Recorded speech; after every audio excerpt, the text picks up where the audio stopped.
thank you very much for that introduction. Sometimes, we tend to only look at those things which worked. So you'd say, well, that fellow really had the right idea. I mean, he started Veritas, joined Facebook. I promise you there are a number of companies which I never put in my resume that were spectacular failures. And some failed quickly, which are the ones I'm most proud of. Some I may have struggled at them a little bit longer than it should have been. But I do find that people often remove some of the most important sort of steps in their professional development from their history, because in fact we learn a lot more from what fails than often from what works. Okay, today we're going to talk about entrepreneurship, engineering, and how it relates to you. So first of all, what is entrepreneurship? Because we often equate it to being equal to starting companies. And clearly, it's often about starting companies, but it's really much more than that. It's about putting something in the world that didn't exist there before, organizing a group of people to get involved in a social movement or a charity or a one-time event. That involves entrepreneurship as well. And even inside of well-established companies, the ones that you would actually want to work for, the ones which are successful, you'll find a culture of entrepreneurship. As an example, at Facebook, we're no longer a startup, but we still want to be entrepreneurial. One of the exercises we go through is every 6 to 8 weeks, we have something called a hackathon. Hackathons are done at other companies here in the Valley as well. But what a hackathon is, it's an all-night coding session where maybe with a little bit of pizza and beer and a little bit of electronic music in the background, people work on cool things that they wouldn't normally work on. In fact, we only have one rule for a hackathon, and that is you can't work on anything that you're supposed to do. If it's a scheduled project, if it's part of the company's plans, it's off limits. It has to be ideas that people have individually come up with that are self-inspired. It doesn't have to be your own idea. People will go to a forum and they'll sort of announce what their projects are, and others will come and join them. They haul off to a room for a couple hours and they build stuff. About 3 days later, after the hackathon, after everybody's had a good night's sleep, we'll hold a prototype forum, and everyone can present their prototypes. And when there's a standing ovation, we pretty much know we've got a product. And that is how we've been able to capture that entrepreneurial energy and work that inside of a larger organization. So the question I'm occasionally asked is entrepreneurship teachable? I once started a talk by saying I wasn't sure that it was, and a local college professor challenged me, I think, quite effectively on that fact. I think it is teachable. In fact, if it wasn't teachable, why would I bother being here today? I'd be wasting your time. So I do think that you can learn a great deal about entrepreneurship even before you start your first venture. However, I'm often asked, well, should I make that my minor in college? Because there are schools that offer a minor and occasionally a major in entrepreneurship. I don't think so. I don't think this is something you're going to get in a lecture. I think that some of these mistakes you're going to have to make yourself, and more importantly, the biggest asset that you'll bring into any endeavor is deep domain knowledge about some subject that gives you a competitive advantage over somebody else. So build the skills you would need to execute your business, or you'll learn entrepreneurship by trying. Hopefully you'll avoid some of the most obvious mistakes by listening to a few talks like this.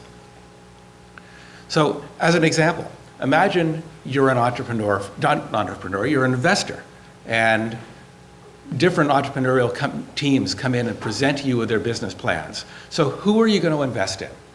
Are you going to invest in the person who has a great idea and is now looking for someone who can build it? Or are you going to invest in the team who has an idea and knows exactly what to do? They can build the product, and more importantly, they probably already are building it. So I was recently at a business plan competition, and it was a college level competition. And one of the questions I would ask each team is, what would you do with the money if you won? And 3 of the teams said, well, we would hire a programmer to build us a website or build us a phone application. That was the wrong answer, because that's something they should have been able to do themselves. And if they truly been prepared to enter the spaces that they wanted to compete in, what they would have said is, I would have used that money for some promotion or to develop a channel, but they would have been talking about their product that day. So that's why I'd like to switch gears a little bit and talk about engineering. So engineering is actually a lot like entrepreneurship. Engineering involves thinking of things, having an idea in your head, and then having the skill set needed to realize that idea. It's no accident that so many of the entrepreneurs here in the Valley started their career as engineers, because it gave them the skills to execute independently. But there's probably even a more important reason to consider engineering, and that is not every job is fun. Lots of jobs are really boring. That's not cool, okay? It doesn't matter how much somebody pays you. If you're staring at the clock all day, it's not worth it. So let's think for a moment about what kind of things are fun. Well, most hobbies involve building things. I mean, the poor fellow who was looking at the clock might come home and build model boats. And it's not clear that you're going to be able to have a career out of building model boats, but you could have a career that involves building things, creating things. And that, I think, is an important part of most tasks that people find joy in. Another aspect of that is helping people. And when you can do both together, I think you've really found a sweet spot. So engineering is definitely about building things, regardless of what branch of engineering, whether it's biomedical engineering or civil engineering, mechanical engineering, electrical. They all involve this process of applying science to solving problems, bringing ideas to life. Computer science, which is the discipline that I engaged in, is about building all sorts of things. It's not about building computers. Well, occasionally it is. Well, we need the computers to run the cool things that we build. But the truth is, computer science is about a lot of stuff. Things that are fun, like games, things that help people, the software components of biomedical products, products that help us simply stay closer to each other. So, what is computer science? What are the components of this? Why is this interesting? Well, we all have computer science in our pocket. I mean, that phone. We've maybe been using computer science during this presentation. Twitter is computer science. Instagram is computer science. The phone itself, iOS, Android, all of this is computer science. Facebook is computer science. So let's dive into that one a little bit in more detail. Computer science is about data. The messages that were displayed on that page, the pictures, that's data. Computer science is about logic, such as, can I show this picture to this person? Do they have the approved privacy rights to be able to see it? Is there a friend relationship? So there's logic expressed in code that determines the rules about what will be shown on that page. It's about math. I mean, there was a cute story there about people not being able to tell their dogs apart. Some algorithm tried to figure out that I like dogs, and I like stories that person had posted in the past. There's a good chance I'll like that story. That's math. And if you ever wonder, where is there a real application of math? Well, it is in computer science. It's about design. How do you clearly take all of this information and present it in a way that's organized, that actually people can make sense of? And obviously, it's about people, figuring out what kind of product people really will enjoy. What type of information will they want to see? You can't build a product for people without thinking about and understanding people. So computer science is about all these things. So who should study it? Well, I've got a couple ideas on that. I don't think that computer science is just for computer scientists. It's not just for engineers. It almost doesn't matter what you're going to do over the next 50 years. Computer science is going to allow you to do it better. If you're studying biology, the ability to write software or change software that does gene sequencing and tries to explore the biological space has been instrumental to many of the advances within biology.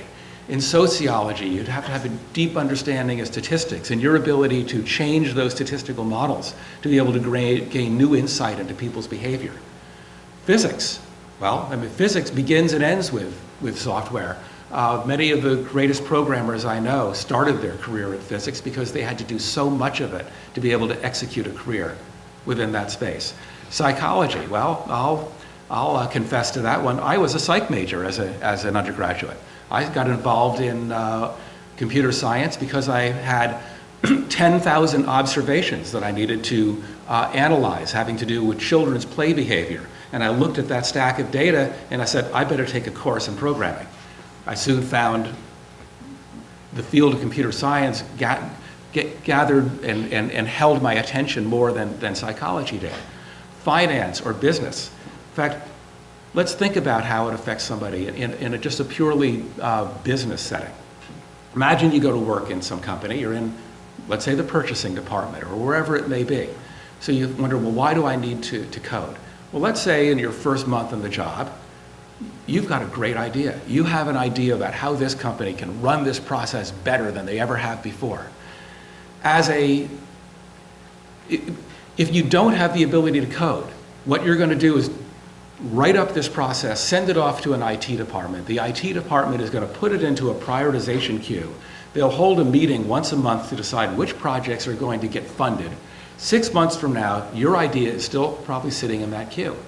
On the other hand, if you could harness the power of software yourself, you could code up that idea. You could at least build a demo or a prototype and come in on Monday and say, hey, here, I think we can do this better, and show how it works. You plus the computer is more powerful than you alone.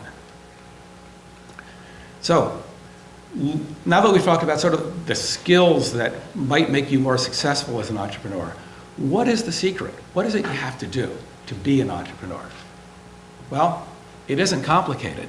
It really is just doing it. If you can build something, stop talking about it, okay? Just do it. It doesn't matter if you fail. It doesn't matter if it's imperfect. Perfect is the enemy of done. Just do it. Just consider prototype versus PowerPoint. What is going to have greater impact? A product demo versus a business plan. What would you rather see if you were looking at someone who you wanted to invest in?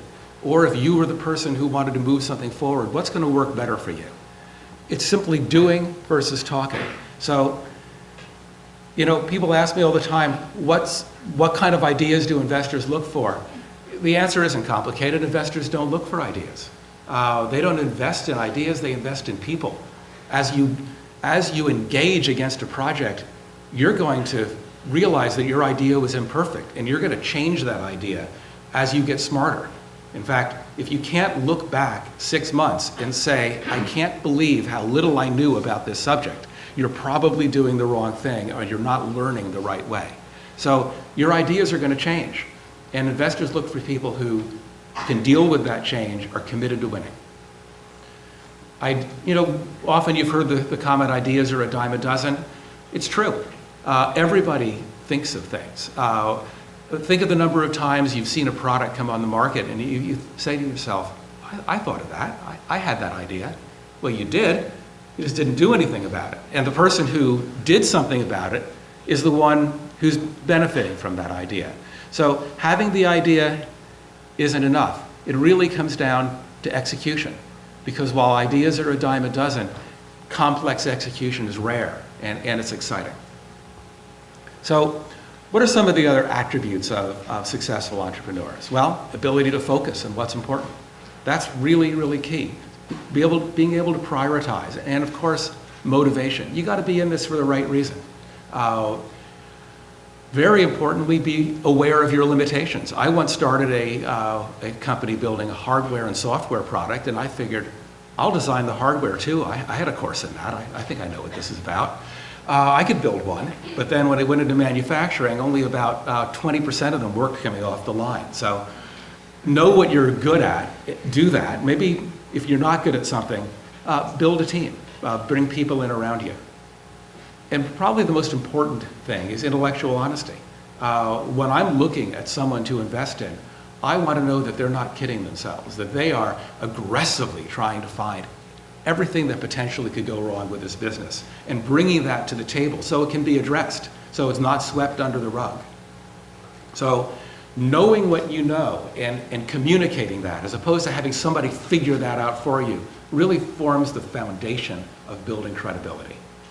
Other lessons for entrepreneurs, and if anybody's ever been at Facebook, you'll see these words on almost every wall. We're really big into posters these days. But these are really key lessons, and there's a reason for why we put it on the wall. Moving fast. Moving fast just reduces risk. The biggest asset you have is your time. So if you move fast, you reduce the cost of a project because you've put less time into it. Obviously reduces competitive risk. Learn fast, keep your eyes open. Things are changing. Some of your assumptions were almost certainly wrong. And if it isn't going to work, fail fast. Don't overcommit to it. Take the lesson you've learned here, move on to the next project. Be part of a team, partly because moving fast matters so much. Imagine you're doing anything individually versus a group of people who complement each other. That group is typically going to win. Also, you have people on your team who can immediately tell you that you're full of it. So that immediate feedback is priceless. You're trying to pick a product. Well, let's see, do I build something which gives a little bit of value to everyone in the world, or a lot of value, compelling and obvious value to a small set of people? I'd say if you could do both, compelling value for everyone in the world, that's clearly your choice, but that's rare. That doesn't happen very often. So if you're forced to choose between this two, the direction I would go is compelling value, because it's easy to sell to that person. You just simply get it in front of them and they say, that's for me. And if it's a little bit of value for everyone, it's expensive to deliver a message to everyone. So in general, when forced to choose between those two dimensions, creating a lot of value for someone typically is your best path. And I want to close up with just a thought or two on learning. First, learn more than you need to. Very few people dive into really hard problems, which simply due to supply and demand, basic economics means that people who can solve hard problems are more valuable. It makes you better at almost everything you do. And finally, learn inefficiently. Hypertext documentation really does speed up your ability to gain knowledge and to find the answer you're looking for. But it avoids the collateral knowledge, the other things that you had to bump into while looking for that one piece of information you needed. So if you just think about a programmer, the one who turns around to his buddy at the next desk and says, can you tell me how to do this? They will actually get past the bug they're working on and move on to the next problem quicker. And compare that now to the person who maybe wrote some test cases and dove through the documentation and really tried to understand the behavior of the system. It's going to take them longer to solve that problem.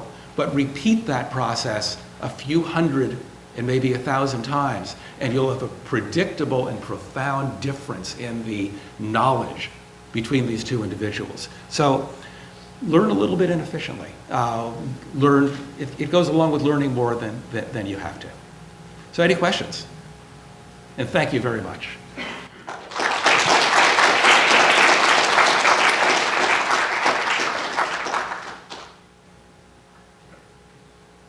Yes.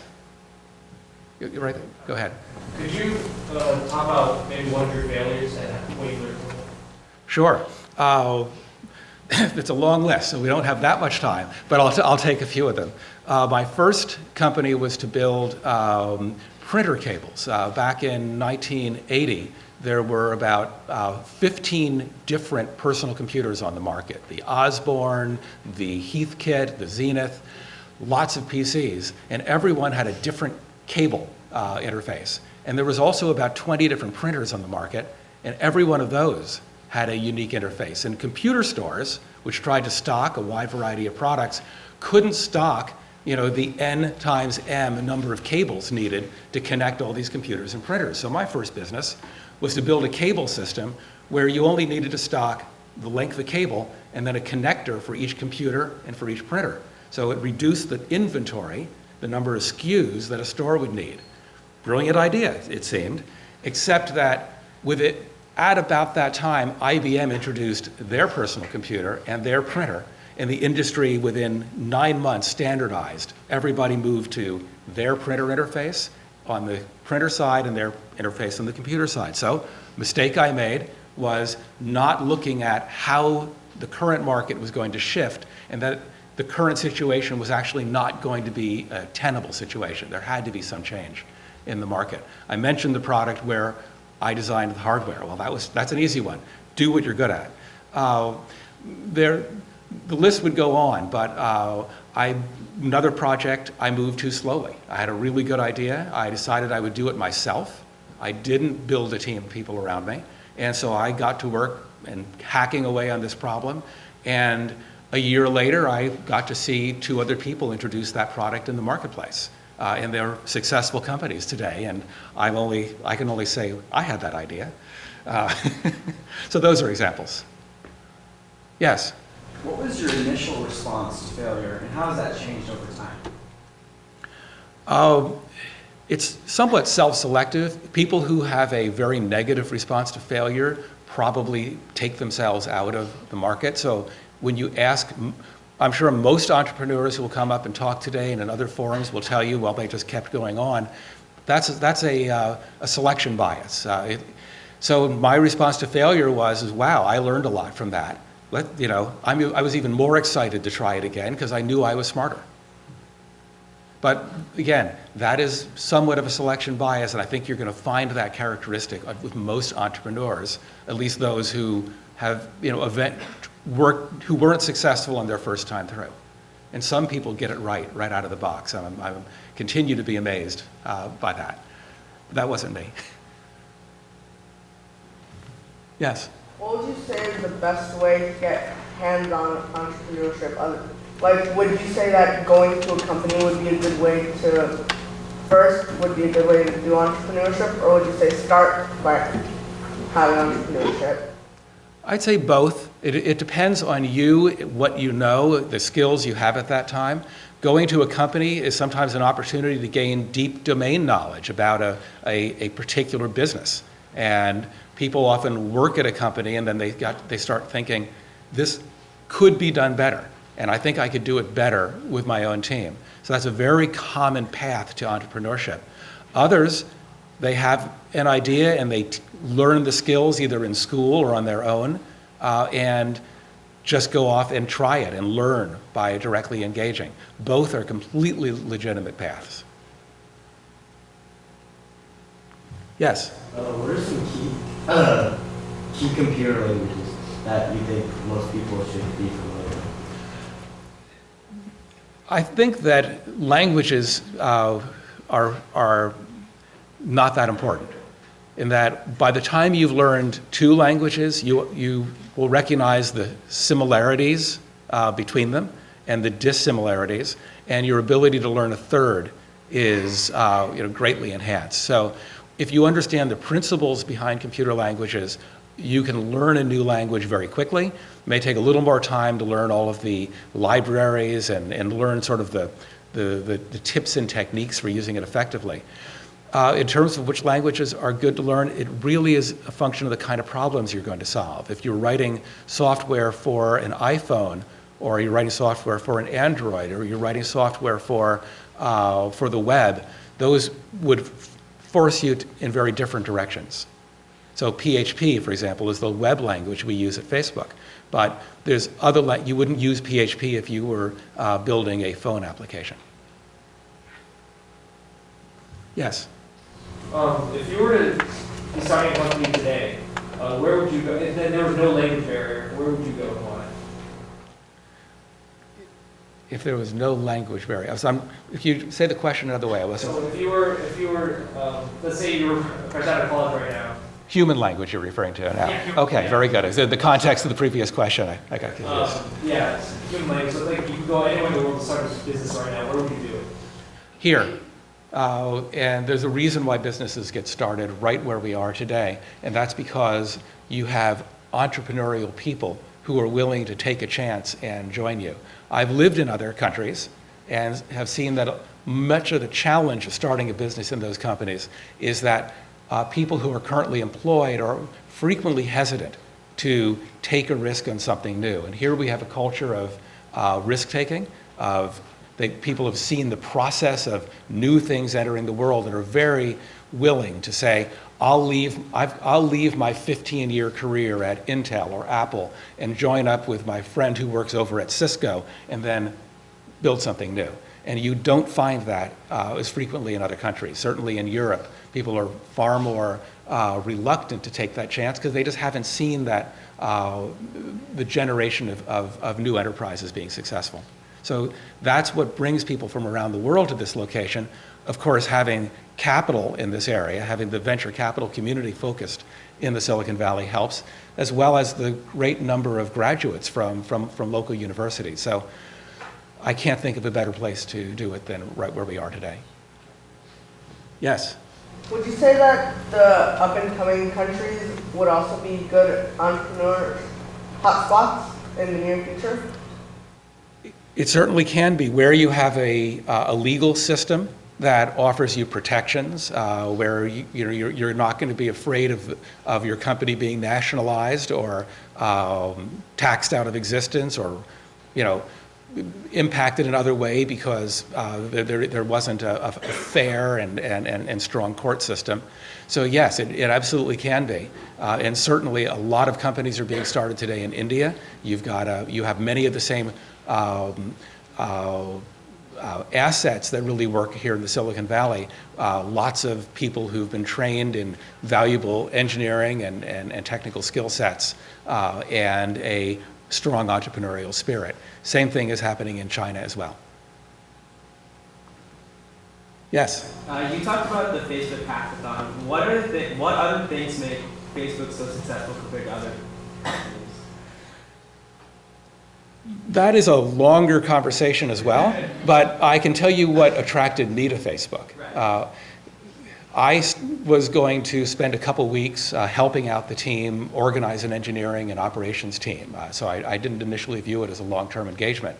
I was reading the inbox of users who were sending us messages, and I started reading the email coming in, and people were sending us poems. They were sending us love letters saying that the product had made them happy. They felt more connected to their friends. They really loved us. Well, I'd started companies before, even successful companies. Nobody ever sent me a poem. No Unix system administrator had ever sent me a love letter about how my device driver, virtual disk driver, had made them happier. Maybe some mutual fund managers who had ridden the stock up in the market were really happy, but I didn't really care too much about them. So seeing that the product fundamentally could make people happier, because at the end of the day, what makes people happy is being connected to their friends, and that the focus of the product was connectedness and the flow of information among people who matter to you. Though that was really an insight, and I think that that, more than anything else, was what made Facebook successful.